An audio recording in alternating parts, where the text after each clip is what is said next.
Closed captioning sponsored by The Money Store, where you can refinance your home with just one phone call in about 20 minutes, even if your credit is less than perfect.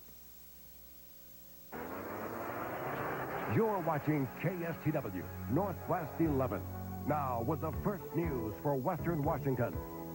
This is the 10 o'clock news.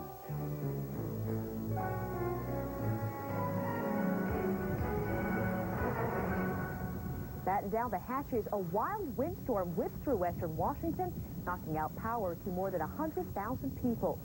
Hurricane-force gusts have been recorded along the coast as high as 81 miles an hour. In a minute, we'll take you to some of the hardest hit areas. But first tonight, we go to Harborview Medical Center, where a young victim of the windstorm is fighting for his life. Kevin Reese joins us with details. Kevin? Well, Inga, we'll address this to all of the people at home tonight. If you are one of the thousands of people who suffered from power outages tonight, you can stop complaining now and consider yourselves lucky that you are not here. A 14-year-old boy, now identified as Justin Grove, was playing in the backyard of his home in the Edgewood community near Puyallup. This happened at about 5 o'clock this afternoon. A large section of a tree broke off during the windstorm and fell about 70 feet and hit the 14-year-old boy on the head. He suffered serious head injuries and was airlifted here to Harborview Medical Center. He is now in critical condition and is in intensive care, indeed fighting for his life. And we received word of a fatal accident related to the storm in Whatcom County near Bellingham. A woman was driving her car when a tree about 40 feet tall fell and hit the car, killing that woman instantly. So a lot of you are still suffering from power outages and things tonight, a lot of inconveniences, but again, be thankful you're not here. There are at least, there's one fatality to confirm tonight and one person in critical condition here at Harborview Medical Center. Inga, back to you. Okay, thanks very much. Kevin Reese coming to us live from Seattle. Well, the storm rolled in from the south this afternoon, and Washington's coast and Pierce County experienced some of the worst damage. Cindy Glenn has that part of the story. This trailer in the coastal town of Westport was almost torn apart by wind. The owners ran outside when they heard the noise. Sheer panic. Just horrible, loud winds, and all of a sudden, we heard all this crashing, bang. A part of their deck blew up and over their trailer, barely missing their car.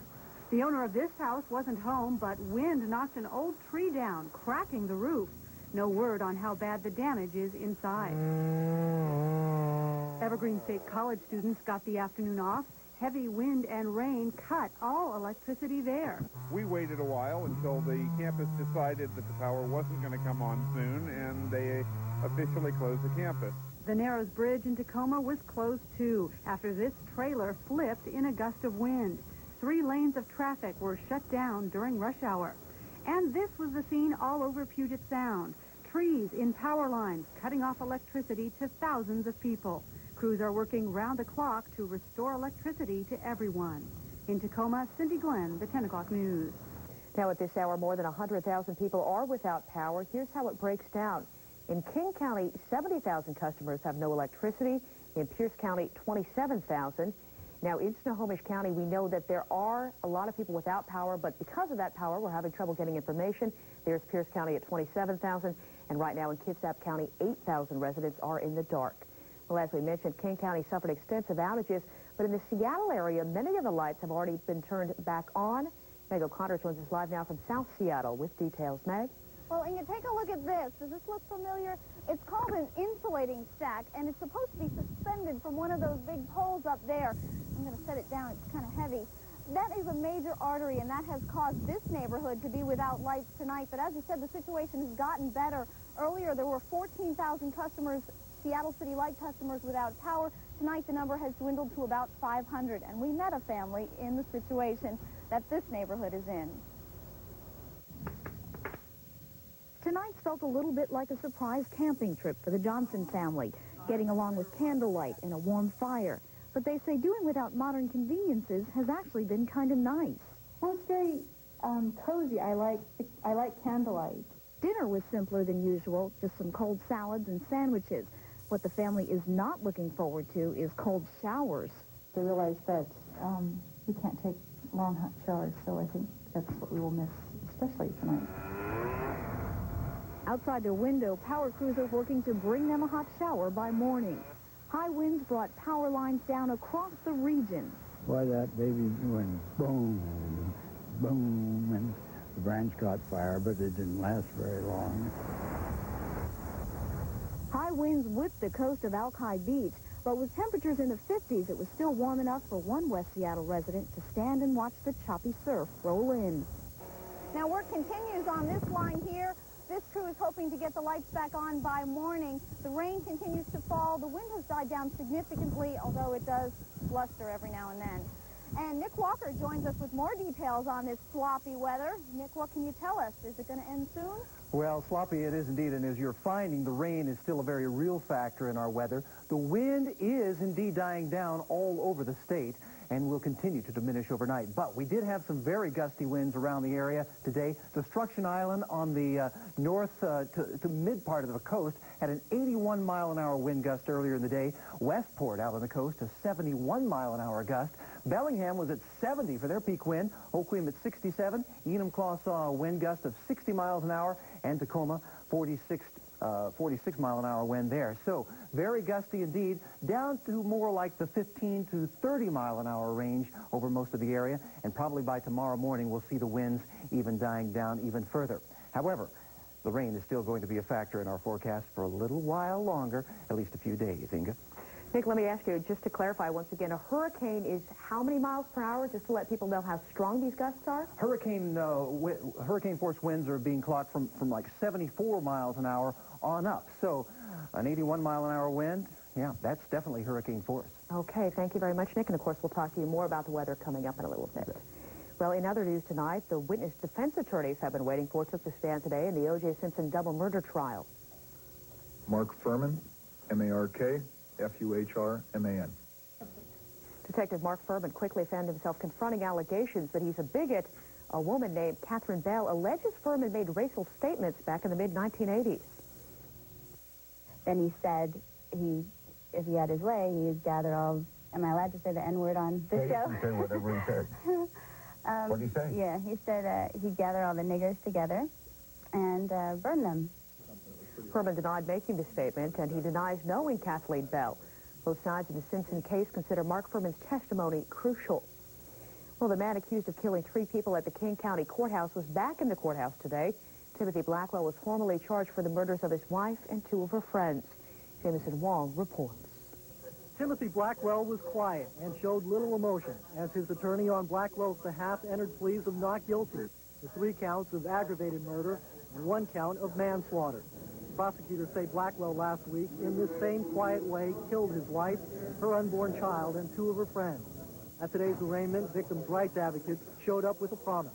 We just have to rely on this criminal justice system to assure that he gets a fair trial, but we as a community will be watching very closely.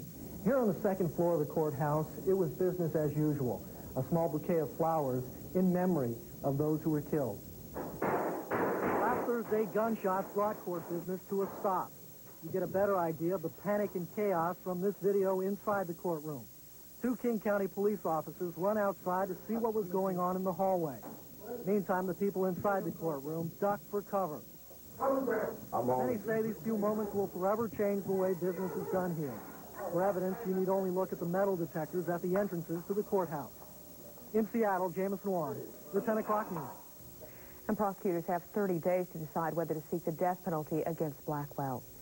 Opening arguments today in the trial of a man accused of killing his former teacher. Darrell Cloud is claiming he's innocent by reason of insanity. He says years of repeated sexual abuse drove him to murder Seattle teacher Neil Summers. But prosecutors say the shooting in January of last year was well planned out and that he couldn't have been insane at the time of the shooting. Well, a quarter century ago, she was captured here in the Northwest. Since then, she's been in an aquarium. Still to come, why a killer whale may be coming back home. And in just a few minutes, an incredible story about a local man's daring capture of a dangerous fugitive. Stay with us.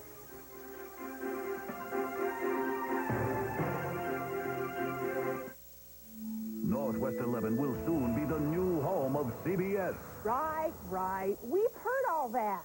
But what does it mean to you folks at home? Well, I'm going to explain it all. Shauna McLaughlin will take you behind the scenes of the CBS Evening News. And you'll get a sneak peek at Northwest 11's brand new news set. Hey, no peeking yet. She'll give you the latest on all your favorite CBS shows and take you in search of David Letterman. I stepped on your foot. Eye on 11, Thursday night at 10:30 on Northwest 11. The mystery of Martin Pang continues. Tonight, Brazil says Pang is not in that country, although Pang's attorney says he is.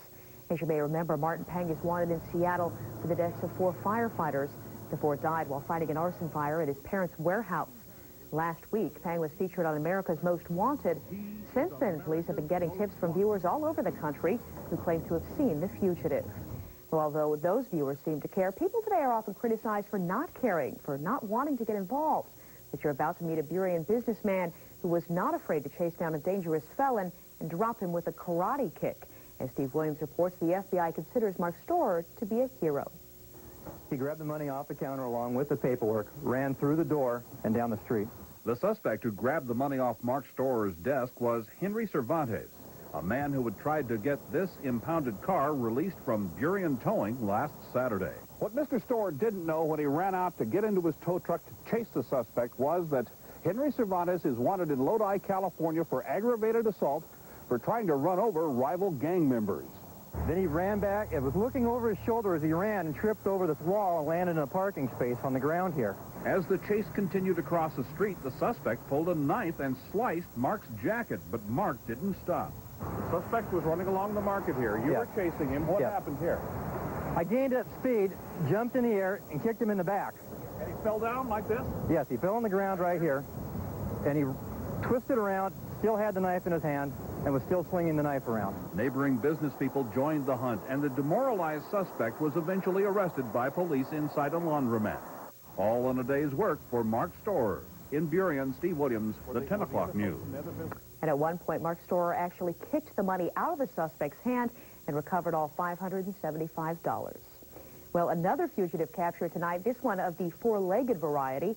After 6 weeks on the loose, a pet cougar named Tigger has been found and returned to its owner in Longview. The big cat was discovered almost 20 miles from home. Tigger had lost about 30 pounds, had a few scratches, but otherwise he is just fine. The cougar's escaped from its cage in early February. Tigger's owner says he will now keep the big cat in a different enclosure, this one 12 feet high. Her family doesn't know it yet, but after 25 years in captivity, Lolita may be coming home. Lolita is a 30-year-old killer whale. She is the only surviving whale captured from the Puget Sound waters. More than 50 other whales taken from the Sound since 1966 have died. Patricia Steed reports. Lolita has spent her last 25 years in the Miami Aquarium, performing 2 shows a day, 365 days a year. Now, with a splash, Lolita's life could have a whole new purpose for mankind. In my opinion, Lolita offers the people of Washington an unprecedented opportunity to find out what is really important to her species' survival and to ours in this web of life in the Pacific Northwest. Biologist Ken Balcom has studied native Puget Sound whales for the past 20 years. He's excited about Lolita's homecoming, but says the killer whale's gradual release back into the wild will be costly. She'll probably eat $1,000 worth of fish a day.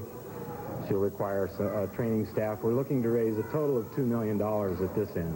Lolita is the only surviving whale captured from Puget Sound waters. At least 57 other orcas captured since 1966 have perished.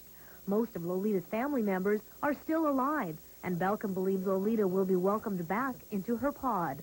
I think it's a direct analogy to a hostage being returned from Lebanon or, returned to family kind of thing. Lolita's show business days are far from over. The story of her capture, 25 years of life in captivity, and future release will be made into a movie. One of our most difficult jobs is to formulate a plan that private aquarium has the opportunity to replace their revenue. As negotiations for Lolita's liberation continue, she'll continue performing for an adoring audience. Patricia Steed, the 10 o'clock news. And if you'd like more information on Lolita's possible freedom, you can contact the Whale Research Center on Friday Harbor. Well, talks continue today in the Laidlaw bus strike coming up. What you need to know before shipping the kids off to school tomorrow morning. And next in sports, Rod Simons is in with the Sonics' rough night in Charlotte. Stay with us.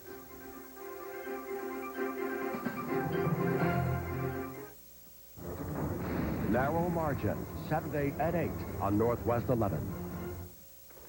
Sports time now. The Sonics taking on one of the most exciting teams in all of the NBA. One of the best teams in the last couple of years. They've really come around. There is good reason for concerned Sonic fans tonight. The Soups are struggling, and the prognosis, it does not look good. The road trip only gets tougher tonight, losing to the Hornets by a handful. George Karl is beside himself. Timeout, let's fix this thing.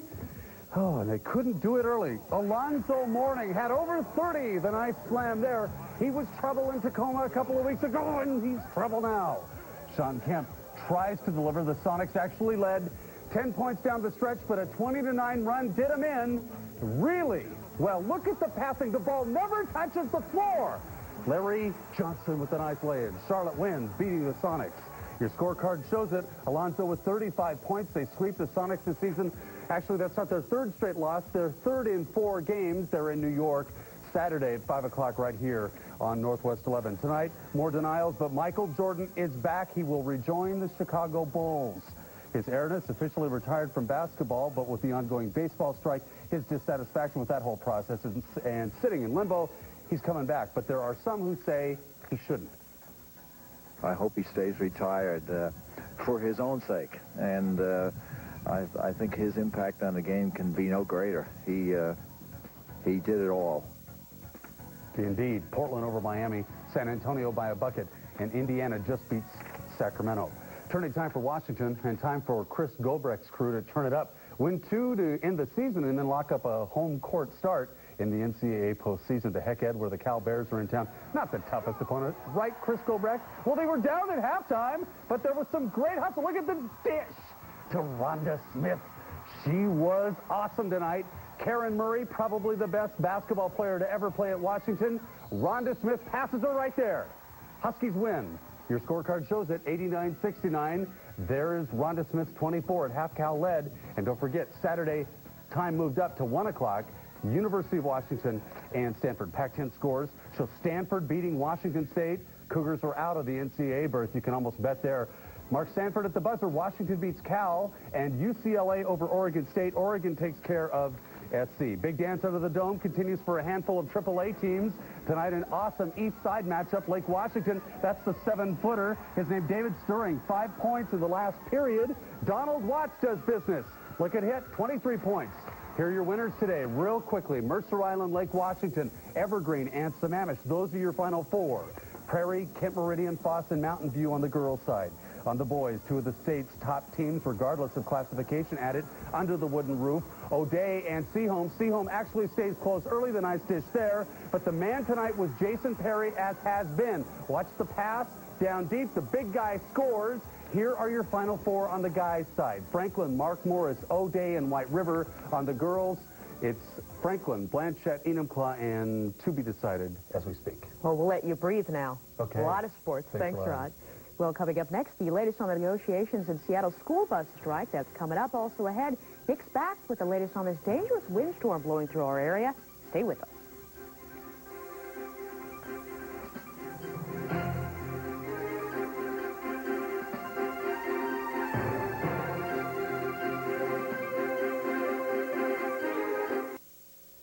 Bad news for some parents tonight. Tomorrow will be yet another day without school bus service. Representatives of the Laidlaw bus drivers and the Seattle School District met for about 5 hours today. However, it is not known how the negotiations went since the mediator asked both sides not to comment. What we do know, though, is that they plan to meet again tomorrow morning at 10 o'clock. Bus drivers have been on strike since Tuesday. Their walkout affects more than 13,000 Seattle students.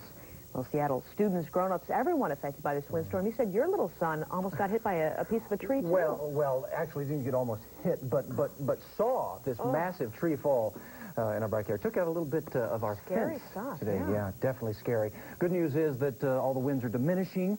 Well, it's still breezy out there in places, and we could wake up to a little breezy condition tomorrow, but nothing like what we're seeing or what we saw earlier. Still some light rain falling at SeaTac, a mild temperature of 50 degrees, a 20-mile-an-hour wind out of the south, and a rising barometer, not just rising, but soaring after that low-pressure center moved through the area today, bringing us all of our wind. tied the record at SeaTac Airport today for 67 degrees, a very, very warm one. And if it felt like 70 in Tacoma, that's because it was the warmest place we could find in the state. A very, very warm day, and continues to be a mild night around the state. Eastern Washington looking at temperatures that are in the 40s and the 50s. On the west side of the Cascades, pretty much the same thing, 40s and low 50s, and really not falling all that much tonight. Still going to be kind of wet, though, tonight. The satellite picture shows a lot of cloudiness over us, but a few breaks in the clouds as some cooler air moves in behind that big low that moved up our coast today. That low pressure center is up now in British Columbia, so the winds will be continuing to diminish overnight and into tomorrow. Still could be a little bit breezy, though, as I mentioned, in the morning hours. However, that cooler air could move in, firing up maybe a few isolated thunderstorms tomorrow. It'll also be bringing a lower snow level, so some snow back into the passes instead of the rain. So as far as high temperatures tomorrow, we're looking for a bit cooler day. Well, actually, let's talk about tonight, first of all, with rain and a bit of wind and temperatures in the 40s. Pretty much the same for eastern Washington in the 40s over there, and a 50-degree reading at Walla Walla, probably 30s over in Yakima and Wenatchee. Tomorrow, they'll be back up in the 50s there, maybe a sunbreak amid the showers in eastern Washington tomorrow. Pretty much the same story for us here in western Washington. For our mountain areas, look for the snow level to fall down to about 3,500 feet as we get to tomorrow night.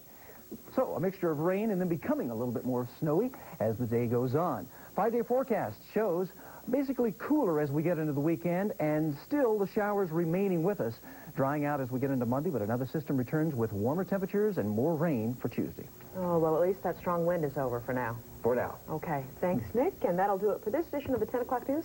Thanks for joining us, and we'll see you back here tomorrow at 10. Good night.